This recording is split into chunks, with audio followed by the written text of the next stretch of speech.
Hai Gorgeous, welcome to my place. Terima kasih sudah mengklik video ini. Nggak pakai lama, watch.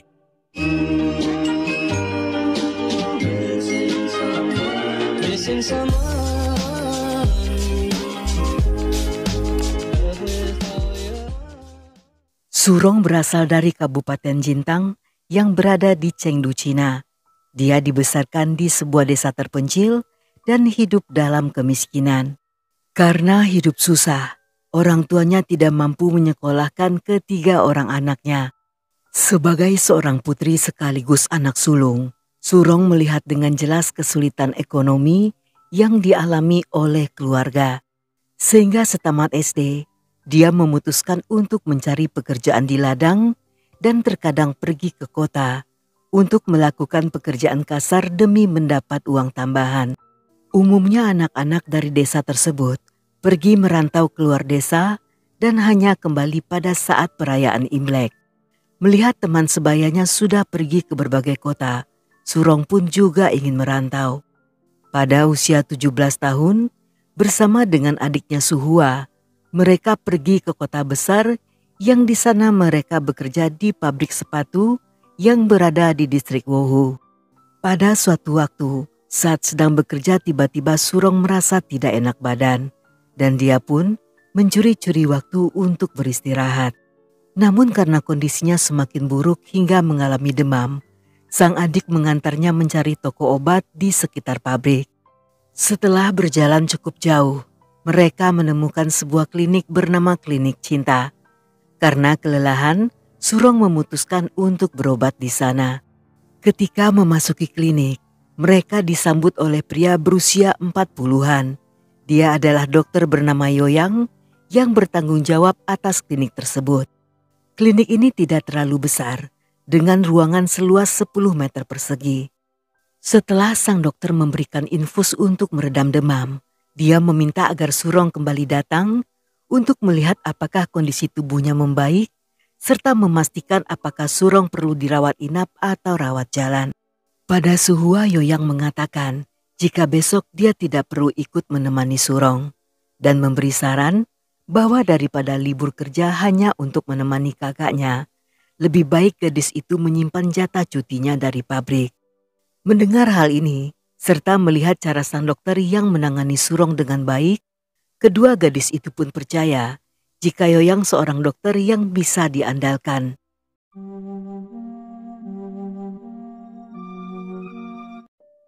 Keesokan harinya Surong datang ke klinik seorang diri. Saat itu, Yoyang kembali memberikan infus dan setelahnya memberikan segelas air minum bersama beberapa butir obat yang harus diminum saat itu juga. Tanpa ragu Surong meminumnya, yang beberapa menit kemudian gadis itu pun merasa sangat mengantuk dan tertidur pulas. Setelah memastikan Surong tidak sadarkan diri, sang dokter pun mencabut jarum infus dan menggendongnya menuju kamar tidur, yang di sana gadis itu pun diperkaos. Beberapa jam kemudian ketika Surong terbangun, dia mendapati dirinya tanpa busana dan ada rasa sakit tepat di bagian bawah tubuhnya. Dia pun menyadari sudah diperkaos oleh sang dokter dan Surong yang panik segera duduk dari tempat tidur dan berniat akan melarikan diri. Namun tiba-tiba Yoyang muncul sambil mengancam agar Surong tidak menceritakan hal ini pada siapapun. Dia berjanji akan bertanggung jawab dan Surong hanya perlu mengikuti perintahnya. Selain itu, Yoyang bahkan mengatakan jika kliniknya sukses, dia akan memberi gadis itu mobil dan rumah mewah. Namun sebelum pria itu sempat menyelesaikan ucapannya, Surong yang telah sepenuhnya sadar dengan cepat kabur dari sana. Setibanya di asrama pabrik, Suhua yang melihat sang kakak dalam kondisi sedikit linglung, saat itu sempat berpikir jika Surong belum sepenuhnya sembuh. Dia pun mengatakan dan bersedia mengantar kembali berobat ke klinik jika Surong belum merasa sembuh.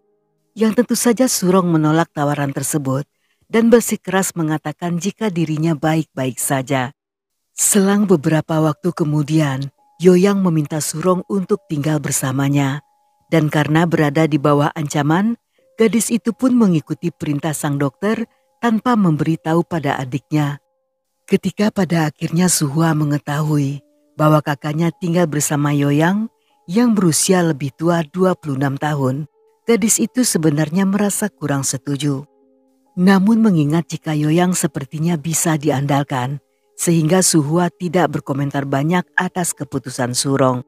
Untuk merayakan kepindahan Surong ke tempatnya, Yoyang mengadakan acara makan malam kecil-kecilan dengan mengundang beberapa orang kenalan.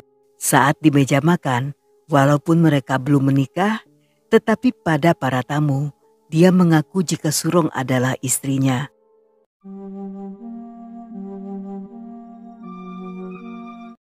Selain memperkenalkan Surong pada teman-temannya, Yoyang juga memperkenalkan diri pada keluarga Surong. Dengan berpura-pura sebagai gadis itu, dia menulis surat pada orang tua Surong dan menceritakan jika telah menemukan pacar seorang pria tampan yang merupakan mahasiswa kedokteran di salah satu universitas terkenal. Di dalam amplop surat, Yoyang juga memasukkan uang sejumlah 650.000 sebagai hadiah dari sang kekasih. Setelah menerima surat itu, orang tua Surong merasa sedikit aneh. Mereka tidak percaya jika putrinya berpacaran dengan seorang mahasiswa kedokteran. Karena sang putri seorang pekerja pabrik, sehingga sangat tidak mungkin bisa berkenalan dengan dokter yang sehari-harinya lebih banyak berkegiatan di rumah sakit. Walaupun masih banyak pertanyaan dalam benak mereka, tetapi selama putrinya baik-baik saja, saat itu mereka merasa cukup lega mengetahui bahwa Surong dalam keadaan aman. Di awal hidup bersama, Yoyang menunjukkan sifat yang lembut serta sering membantu melakukan pekerjaan rumah tangga. Surong yang mulai merasa nyaman, berpikir telah menemukan pria yang sangat baik. Dia bahkan membayangkan akan menjalani kehidupan yang bahagia, sehingga memutuskan berhenti bekerja dan menyerahkan gaji terakhirnya pada pria itu, agar bisa menjadi ibu rumah tangga sepenuhnya. Sebagai pacar yang baik, Surong juga akan pergi berbelanja untuk kebutuhan sehari-hari.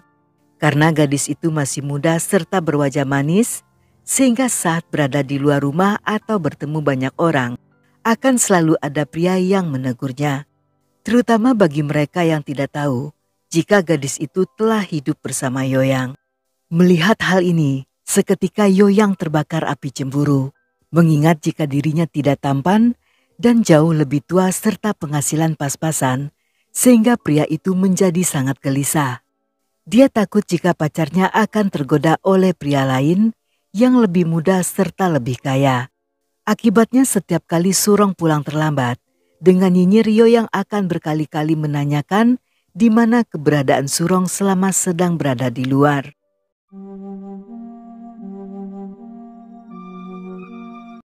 Pada awalnya kecemasan dan kekhawatirannya hanya akan mempengaruhi pikirannya. Namun semakin hari, ketakutannya semakin tercermin dalam perilaku Yoyang. Ketika ada pria lain yang berkomunikasi dengan Surong, Yoyang yang kesal serta emosi akan melampiaskannya pada sang kekasih. Tanpa pernah memberi Surong kesempatan untuk menjelaskan, dia akan melakukan KDRT yang membuat gadis itu menjadi babak belur.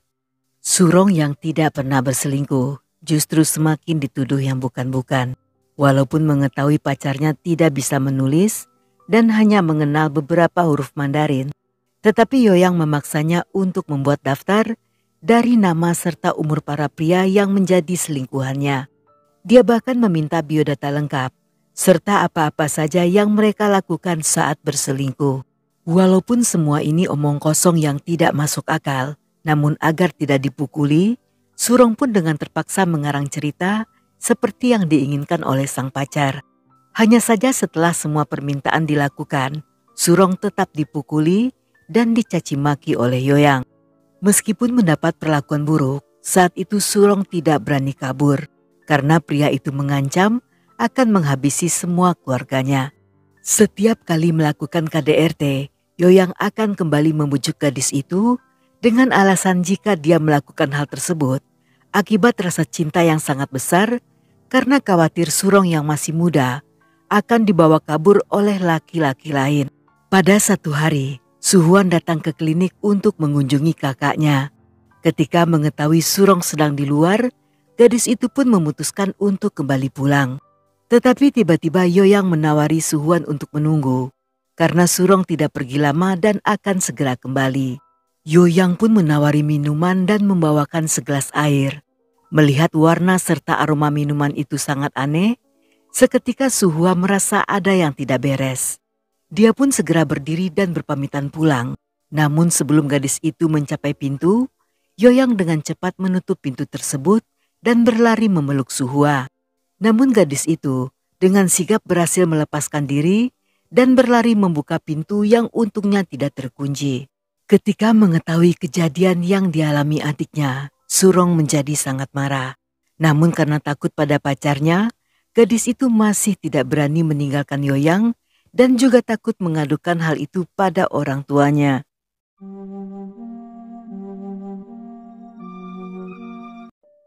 Pada 17 Februari tahun 2000, ketika Surong sedang hamil 4 bulan, Yoyang pergi ke toko perkakas dan membeli 1 set gembok. Setelah kembali ke klinik, dia meminta Surong berbaring di tempat tidur pasien dan mengikat tangan serta kakinya ke masing-masing ujung tempat tidur. Selanjutnya dia menutup mulut gadis itu menggunakan handuk, dan tanpa menggunakan obat bius, Yoyang mulai mengoperasi bagian intim Surong yang kemudian dipasangi gembok.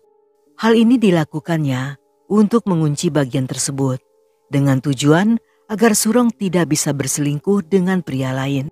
Tetapi mohon maaf, bagaimana cara dan bentuknya setelah dipasangi gembok, saya sendiri juga tidak tahu karena fotonya tidak ditemukan di artikel manapun.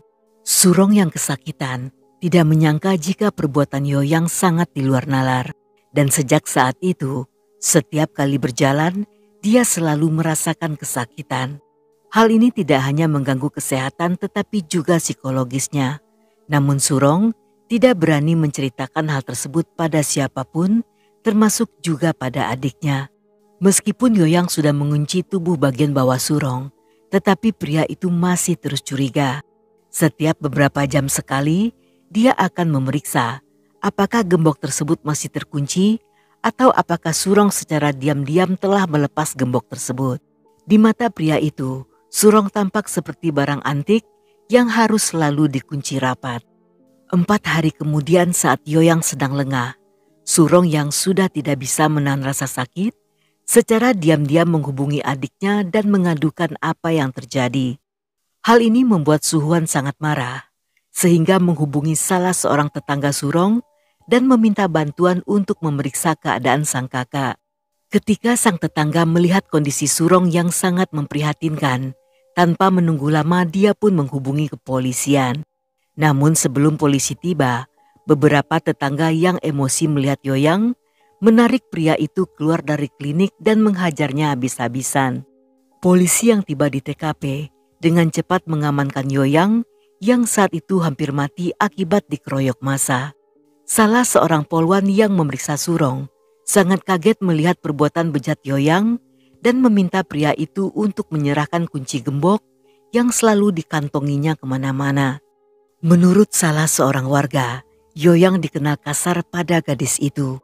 Bahkan pada satu waktu, mereka pernah melihat Surong yang berlutut di luar klinik sambil memanggil dan meminta ampun pada Yoyang.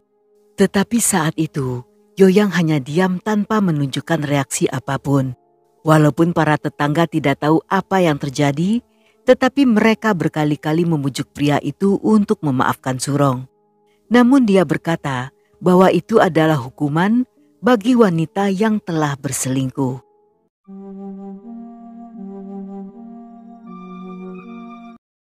Yoyang yang berasal dari Provinsi Sichuan hanya merupakan tamatan SMP yang kemudian masuk ke militer. Setelah bertugas selama 10 tahun, dia pun memutuskan keluar dan memulai bisnis kecil-kecilan yang sayangnya bisnis tersebut bangkrut karena kondisi manajemen yang buruk. Semasa di militer, pria itu sempat dilatih keterampilan medis dan dengan ilmu tersebut, dia pun pindah ke kota Chengdu dan membuka klinik. Karena Yoyang bukan seorang dokter dan tidak memiliki lisensi, sehingga saat itu dia hanya bisa membuka praktek secara ilegal. Ketika pertama kali datang untuk berobat, saat itu Surong tidak tahu jika klinik ini bermasalah. Banyak orang lokal yang mengetahui hal ini, sehingga tidak seorang pun yang mau berobat ke sana. Pasien yang mengunjungi kliniknya sebagian besar merupakan pekerja imigran di sekitar pabrik dan tidak familiar dengan lingkungan di sana, sehingga tidak satu pun di antara mereka yang mengetahui tentang permasalahan klinik itu. Selama interogasi, Yoyang mengatakan jika Surong sering berselingkuh dengan pria lain dan mendapat penyakit kutil kelamin. Karena tidak punya pilihan lain, dia pun memasang gembok pada bagian intim Surong yang hal ini dilakukan atas seizin gadis itu. Namun Surong membantah semua pengakuan tersebut. Selain mengaku tidak pernah memberi izin, gadis itu juga menceritakan tentang Yoyang yang telah memperkaosnya di saat kedua kalinya datang berobat. Pada awalnya, Surong sempat ragu-ragu untuk bersaksi melawan Yoyang karena dia memiliki pemahaman bahwa seorang wanita yang telah melakukan happy ending dengan seorang pria harus patuh pada pasangannya, terlepas apakah mereka sudah menikah atau belum. Hal inilah yang menjadi salah satu alasan mengapa dia tidak berani meninggalkan Yoyang, terutama karena ancaman pria itu yang akan menghabisi keluarganya setelah bebas dari penjara.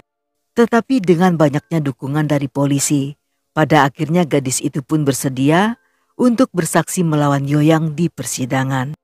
Ketika berita ini muncul ke publik, banyak media yang datang ke kantor polisi untuk melakukan wawancara.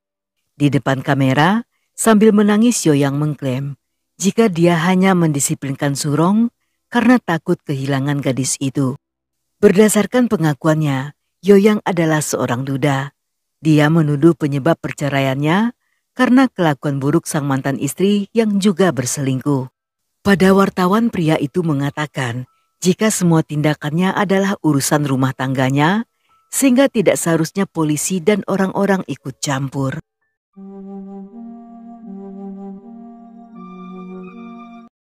Menurut penyidikan polisi, Surong tidak pernah berselingkuh. Semua ketakutan Yoyang hanyalah kehaluan pria itu, dan dia tidak pantas memanggil Surong sebagai istrinya karena mereka tidak pernah menikah. Mantan istri Yoyang yang bernama Suzen kabur membawa putrinya yang masih bayi karena tidak tahan dengan KDRT yang dilakukan pria itu. Mereka telah kabur selama 12 tahun dan tidak pernah lagi berhubungan. Ketika Suzen mengetahui kasus tersebut dari surat kabar, wanita itu pun kembali pulang ke rumah orang tuanya. Selama ini dia tidak berani kembali karena takut dengan ancaman Yoyang yang akan menghabisinya. Pada para wartawan, dia mengaku bahwa setiap kali mereka bertengkar, Yoyang akan memukulinya hingga babak belur. Setelah kejadian itu, warga sekitar menutup klinik milik Yoyang dan menurunkan papan nama klinik cinta. Kejadian ini tidak hanya berdampak pada Surong, tetapi juga pada orang-orang yang berada di sekitarnya. Orang tua Surong sangat sedih setelah mengetahui apa yang terjadi. Selama ini, mereka mengira jika putri mereka telah menemukan keluarga yang baik, namun ternyata telah dianiaya dengan cara yang tidak terbayangkan. Menurut ayahnya, sekembalinya ke rumah Surong tidak mau berbicara, tidak mau makan, dan setiap hari hanya menangis. Hal ini membuat hati kedua orang tuanya merasa sangat hancur karena tidak bisa berbuat apa-apa untuk meringankan derita sang putri. Meskipun kunci pada bagian tubuh Surong telah dibuka, namun sayangnya gadis itu masih mengalami trauma berat. Pada persidangan yang dilakukan di tahun yang sama, Yoyang divonis dengan hukuman penjara selama 5 tahun. Yoyang diketahui telah bebas sejak 2005 dan hingga saat ini keberadaannya tidak diketahui. Namun banyak orang-orang yang bertanya-tanya apakah dia telah bertobat ataukah masih sibuk dengan mengunci bagian intim dari pacar-pacarnya yang lain.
Dan sampai di sini dulu cerita kita kali ini. Semoga kalian suka dengan ceritanya. Buat yang masih betah hingga akhir, thank you, love you, have a nice day, and then see ya.